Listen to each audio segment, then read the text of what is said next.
I'll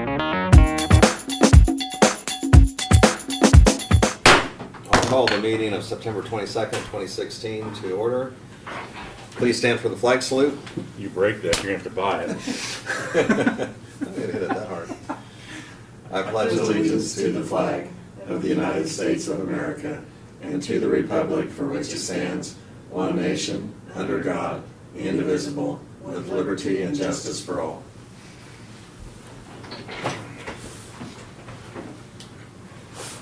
Okay, the first item we have is the approval of the agenda, and we do have 3 items that we will add to the agenda today.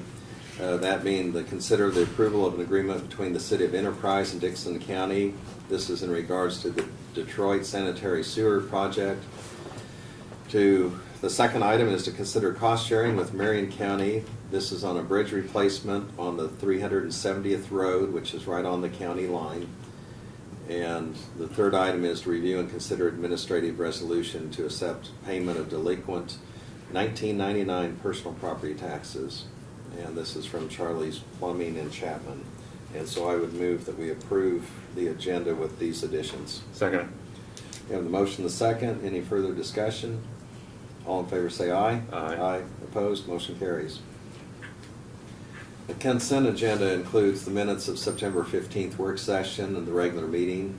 Also the payroll of $346,184.43, fund expenditures of $322,000, $322,085.64. Wire payments for utilities, $9,915.06. I'd move that we approve the consent agenda. Second. We have the motion and the second. Any further discussion? All in favor say aye. Aye. Aye. Opposed? Motion carries. Commissioner comments? Craig, if you had anything you wanted to go over? Yeah, I mentioned the work session. I asked Brad to have the Central Kansas Fair Board come in at some time in the last October, 1st November, kind of give a report on the how the fair went and talk to them and stuff, and that's all I have, Lynn. Okay. 3 items I'll mention. Earlier this week, we had our Central Kansas Mental Health Board meeting in Salina. It's our monthly meeting. At that time, Sheila Biggs is one of the representatives for Dickinson County on that board, and she had indicated come January 1st she was going to be resigning, and she's been a very active part of that board. Very knowledgeable and so on, but I think with family plans and traveling and other things, and the way we go about the replacement of that board member, it is by appointment, and Dickinson County does have 2 people that would be on that board, and so somewhere in the next few months we will make an appointment, and I imagine if there's anyone that is interested in that position or wants to get more information, if they'd please get a hold of us, and we'll answer questions or be aware of their intent. On September 25th, there's a law enforcement picnic, and there had been all the signs around town. I think Bruce Dell and Kimmy Phillips had organized a lot of that, and now they're having an appreciation picnic on Sunday. I plan to attend. I don't know if... I'll be there during sometime. Okay. 4:30 to 6, isn't it? Yes, and it's at the Bicentennial Park up there just north of the high school. So I plan to attend that. This morning there was a Military Affairs Council breakfast over at Junction City, and a lot of Junction City, Fort Riley people, and community partners from surrounding communities are there. And basically the general gave an outline of it's the 100th anniversary for Fort Riley, and so they have numerous things planned throughout the year, and some kind of exciting events, but also to highlight just what all the Big Red One has done and how they're kind of the first there quite often, whether it was World War I or World War II, and also they have a deployment that's going to be coming up where they're returning to Iraq. So anyway, he gave us a lot of information. So that's all I have. Next item, presentation of petitions, proclamations. We do not have any. Are there any public comments? Otherwise, we'll go ahead and go to our report. Brad, if you'd go ahead and do that at this time. Okay, first thing is we had just this week renewed our contract on our Bobcat skid steer. We have an annual lease on that piece of equipment. And as a part of that lease, they provide us a brand new machine every year. We took delivery of the new machine a week or so ago.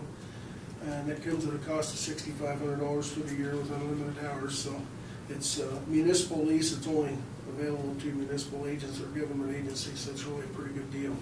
So just to let you know that we've done that. Question on that, Brad. Yes. You know, and I had thought about it, you know, when our mowers and stuff, if we have so much wear on the tires, do we have to replace any of those, or? The mowers, in the agreement on the mowers, Right. we do replace the tires Right. if they're worn, and they do get worn. Right, yeah, especially the one on the Yeah. roadside. And then there's, the mower contract also has an hour figure on it, but it Right. also has a clause, if we go over that hours, it's $17 an hour, I think is what it adds to it, Right. so.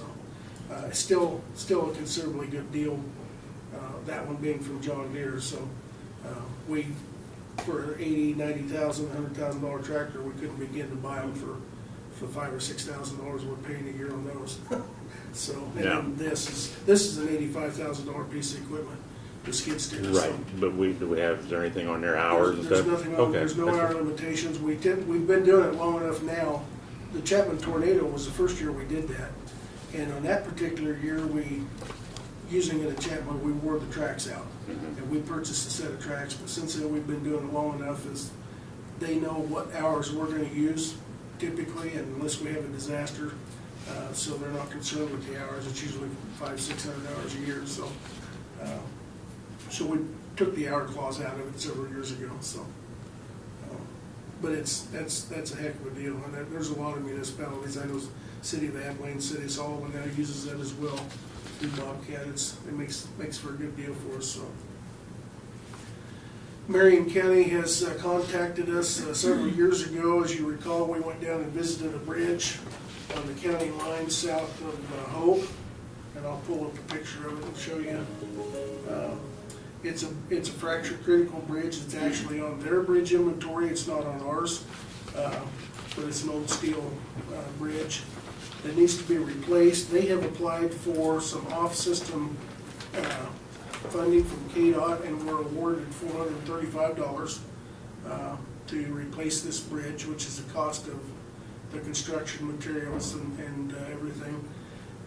The part that is not included in the award, of course, like any KDOT project, is the design and the inspection, and that would be on the local entity. In this case, since it falls on the county line, there's a statute that dictates the percentages that each county has to pay. I'm sure there's been some disputes historically over that, so the legislature passed some rules. But in our case, you take the assessed valuation in each one of the counties and compare that. In our case with Marion County, we would pay 60%, Marion County would pay 40%. And we're estimating, John has put a pencil to it, we won't know until the numbers come in with the, on the bids, of course, but we're estimating it'd probably be a $70,000 to $80,000 cost out of our pocket. When everything's said and done, that's total, so. Okay. It would also then be, I guess I'm trying to, there's no money available for the fish passage or anything like this, or the, Not right now, because we've been awarded everything we could get. okay, but I mean, Marion County hadn't made that up. They didn't apply for anything. Okay. Now, I suspect this particular bridge could be in that habitat area. We didn't really, I guess, I don't know how to say this without sounding selfish, we didn't really push that because I guess we try to reserve it for ourselves. And that may sound selfish, but I don't know if that was why. Yeah, I know. But we've been awarded everything we can get up through next year already. Right. So, And with it being a split already with Marion, and then It is. also the 80/20, I mean, it's still a pretty favorable it's a project. pretty favorable to deal for both of us be to get affordable. a $500,000 bridge put in for $80,000 for us and probably $60,000 for Right, them. So- because of the money that's coming from the off-road group. Right.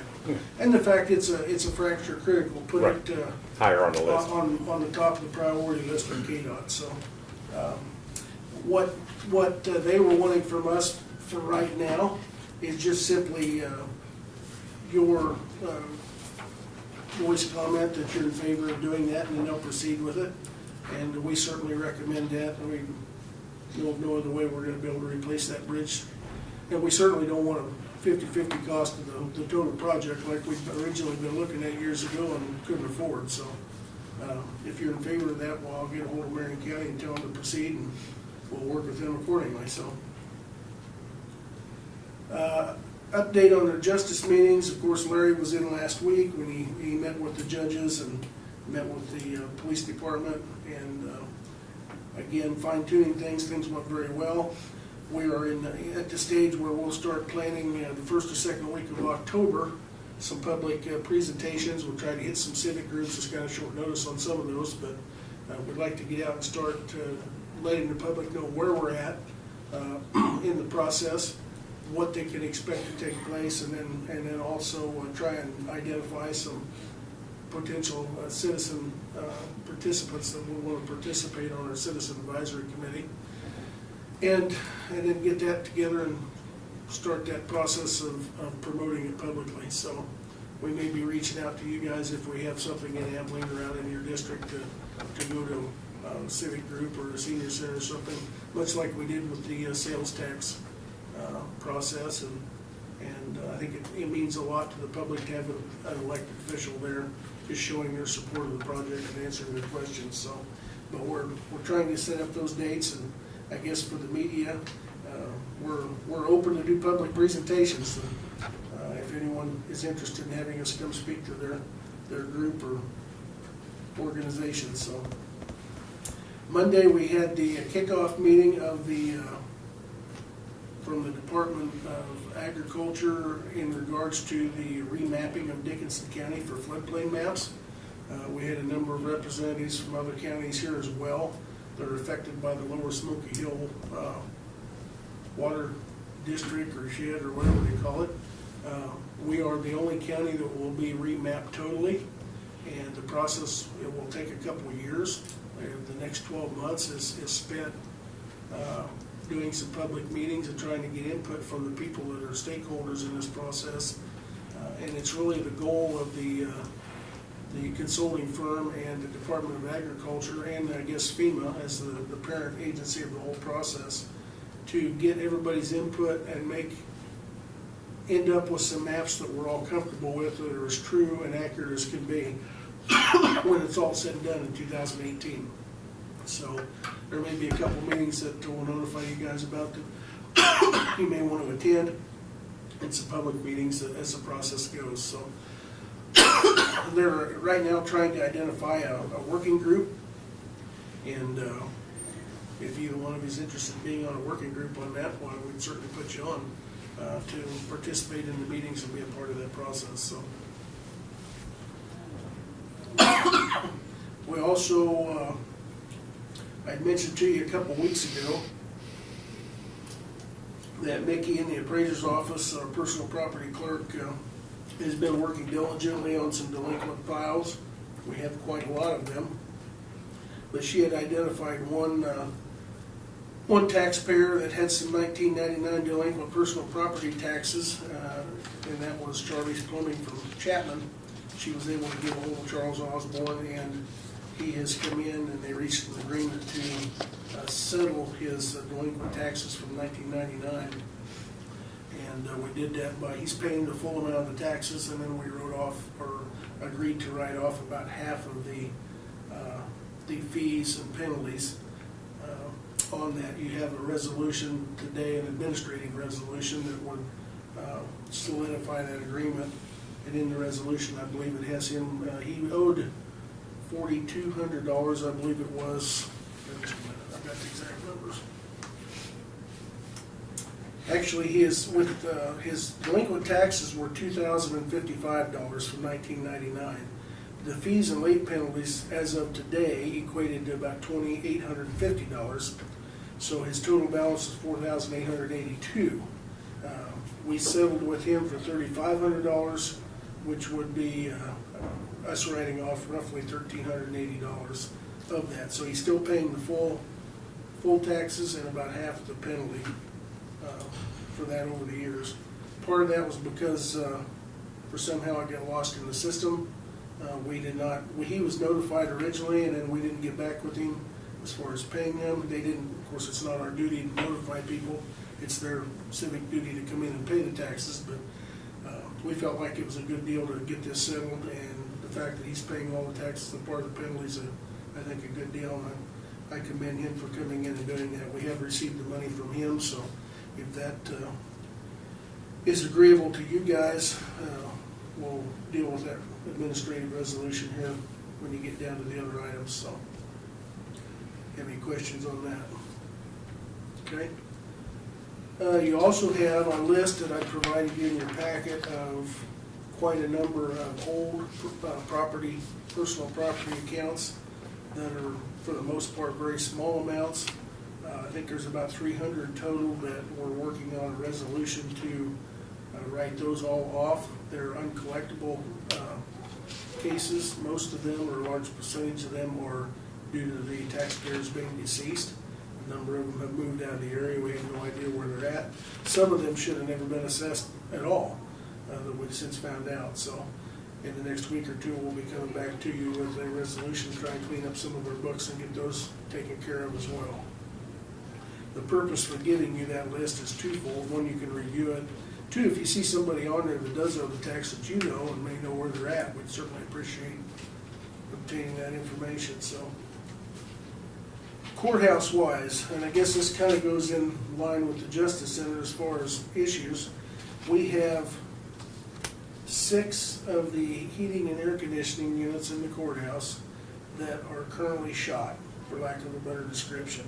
We've had numerous problems with them. We have not, 2 in the appraiser's office, 2 in the sheriff's department, and 1 in Dick Palmer's office next door. They're not working. They don't exchange air. The inside of them is completely disintegrated from 60 years worth of use. We have not been, up until now, we haven't been able to find parts, and we haven't been able to find a company that would provide a replacement unit. Just this week, our service vendor was able to identify or locate a company that will special make a replacement unit that will go in there and function at $2,000 a piece. We were looking at $6,000 to $7,000 before, and they wouldn't fit properly. So this is kind of a good deal for us to get us back on track. The $64 question in my mind is that we want to spend that kind of money, knowing that we're probably going to renovate things here in 18 months or 2 years or whatever. But we have to be able to function between now and then. So, and right now, if you go into Jim Swisher's office or Toby Osborne's office or go down to the appraiser's office, it's rather hot and stuffy because the air exchangers aren't working. As a matter of fact, it's actually miserable. So I guess I'm just giving you a heads up. We're going to be spending a little bit of money here to get these up and going, simply because we have to be able to operate, and we've given consideration to the fact that we're putting money into something that in a year or two may be taken out, but I don't see any other way around it. So. Well, I'll use the example out for Riley. Of course, the new hospital is not up and running yet, but last year that I have good remembrance of, they spent $5 million on maintenance of that, and they knew they were going to tear it down. So I mean, it's just makes our $6,000 or $8,000. right. But I mean, well, and hopefully we'll get a new, be able to do it. But if we don't, we're still stuck with using it. That's yeah. exactly right. So, just wanted to give you a heads up that, and it again is illustrative of the ongoing, and I stress ongoing, issues we're having with the courthouse and the HVAC and the plumbing and sewer piping, and I mean it's a daily event. So we've got something going on every day that's failing. So we're trying to keep going. On to the next item, a little bit more pleasurable maybe. Or Detroit Enterprise Sewer Project is off and running.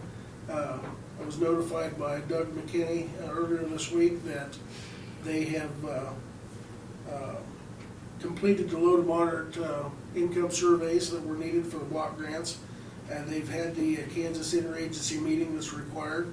and that agency, interagency group gave a green light to the project. The engineering reports have been largely completed, and now they're getting ready to, or they did hold the enterprise public meeting that's required. Didn't have any comments there, negative comments, and now they're getting ready to move forward with property acquisition and easement acquisitions to do it. You have a contract to look at today that is between us as the owners, if you will, of the Detroit Sewer District Number 3 and the City of Enterprise to work together on that. It's a formal document that says we'll work together on it so that it can be put in with the applications and the grant funding applications. And again, Enterprise will move forward with the project. So everything's progressing as we would have desired, and it's in Enterprise, City of Enterprise's court to keep it going. So the last thing I've got is I'm glad to announce that we have hired a replacement for the zoning director. We offered the job to Tim Hamilton after he interviewed, and we've done our background investigations, and he has accepted. He will start October 24th. Tim comes to us currently from Cameron, Missouri, where he is the zoning and planning director. He had been the community development director, I believe was the title here in Abilene.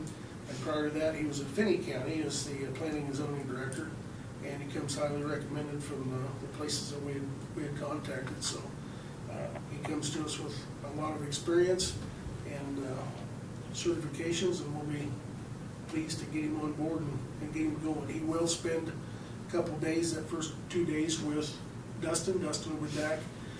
Actually, the evening of the first day, 24th, Dustin told me this morning that he has a planning meeting that night, so we'll kick him right to the wolves right out of the chute, and then Dustin will stay the following day and get him running through the office and get him acclimated with everything that he was doing and up to speed. So we're looking for a smooth transition there. So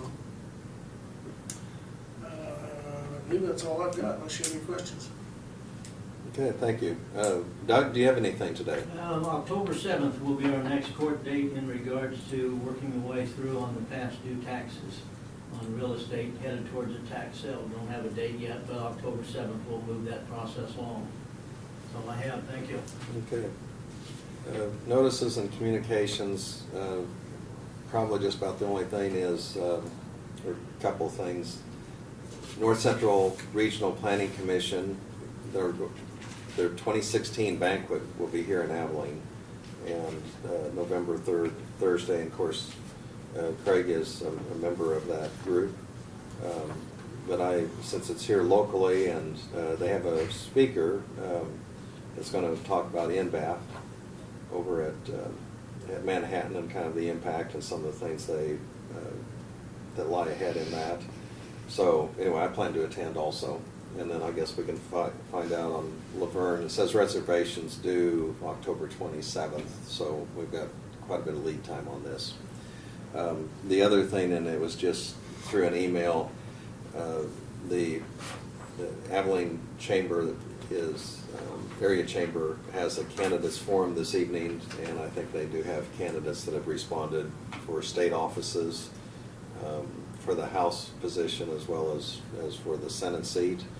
And then I think maybe a couple of the candidates for the 1st District Congressman have race will be there. So anyway, that's at the Eisenhower Presidential Library tonight. I guess we'll go ahead to the only thing we have, the new business on the ones that we added to the agenda. So the first item is to consider the approval of the agreement between the City of Enterprise and Dickson County. This is in regards to the Detroit Sanitary Sewer Project. And Brad, you had provided us with the information that everything's going ahead on this. The engineering report is pretty much completed. Is there anything else or any questions? I don't think so. This is a very generic contract between us and City of Enterprise saying we'll cooperate on the project, and so.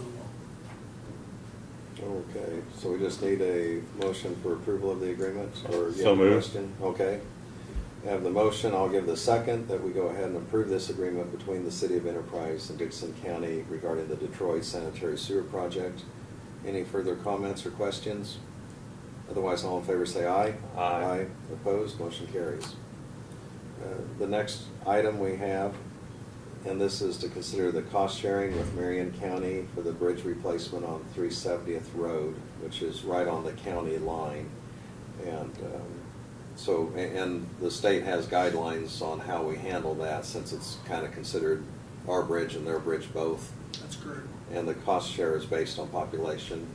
Based on assessed Or valuation. assessed valuation, okay. So there's an 80-20 match from KDOT, and then also there'll be, of that 20%, that will be split between Dixon County and Marion based on. Along with the design fees.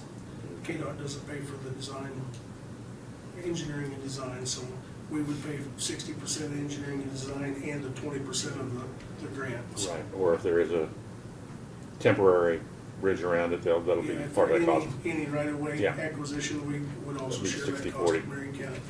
Okay. I so move that we consider the cost sharing agreement with Marion County for the replacement bridge on 3700 Road. Okay, I'll second that. So we will enter this agreement on the bridge replacement, 370th Road on the county line with Marion County. Any further discussion? Otherwise, all in favor say aye. Aye. Opposed, motion carries. The next item, and Brad, you might go ahead and explain this again, or if there's anything you want to add to it, we just need to accept the payment of a delinquent 1999 personal property tax. Yeah, again, that's just, you're agreeing essentially to write off about $1,380 worth of penalties and fees to Charles Osborne in exchange for him paying the original 2055 taxes and the remaining up to $3,500 of penalties and fees. So the total he has paid us is $3,500. So he's paying roughly $1,500 in penalties and fees. And those are personal property taxes from 1999. I'd go ahead and move that we accept this delinquent payment from Charles Plumbing Chapman, and per what you described there, by administrative resolution. Second? Got the motion and second. Any further discussion? All in favor say aye. Aye. Opposed, motion carries. Okay, I think that's all we have. There's no unfinished business or other business. If you don't have anything else, Brad, I'd consider a motion for adjournment. So moved. I'll second that motion, and all in favor say aye. Aye. Aye. We're adjourned.